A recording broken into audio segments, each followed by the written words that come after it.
اعوذ باللہ من الشیطان الرجیم، بسم اللہ الرحمن الرحیم۔ السلام علیکم دوستو، ایک بار پھر میں آپ کو اپنے یوٹیوب چینل طب کی دنیا میں ویلکم کرتا ہوں۔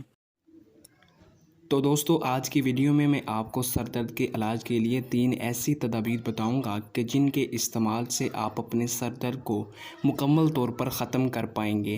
تو ویڈیو شروع کرنے سے پہلے میں آپ سے ایک چھوٹی سی درخواست کرنا چاہتا ہوں کہ میرے یوٹیوب چینل طب کی دنیا کو ضرور سبسکرائب کریں، اور اگر ویڈیو پسند آئے تو لائک کریں اور اپنے دوستوں کے ساتھ بھی ضرور شیئر کریں۔ تو وہ 3 ہدایات درج ذیل ہیں، آپ نوٹ فرما لیجئے۔ نمبر 1، جب بھی آپ کے سر میں درد ہو تو آپ نے بڑی الائچی لینی ہے، اس کو اپنے منہ میں 5 منٹ رکھنا ہے، اس سے آپ کا سر درد مکمل طور پر ختم ہو جائے گا۔ نمبر 2، 10 سے 12 کپ پانی لے لیں، اس کو نیم گرم کر لیں اور اس میں آدھا چمچ نمک ڈال دیں اور اپنے پاؤں اس پانی میں رکھیں۔ 12 منٹ اپنے پاؤں اس پانی میں رکھیں، اس سے آپ کا سر درد ختم ہو جائے گا۔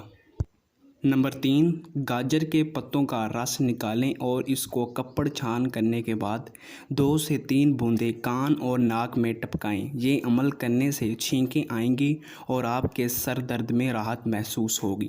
تو دوستو، یہ تھی میری آج کی ویڈیو۔ یقیناً آپ کو یہ ویڈیو پسند آئی ہوگی۔ اگر ویڈیو پسند آئی ہے تو میرے یوٹیوب چینل طب کی دنیا کو ضرور سبسکرائب کریں۔ Thank you.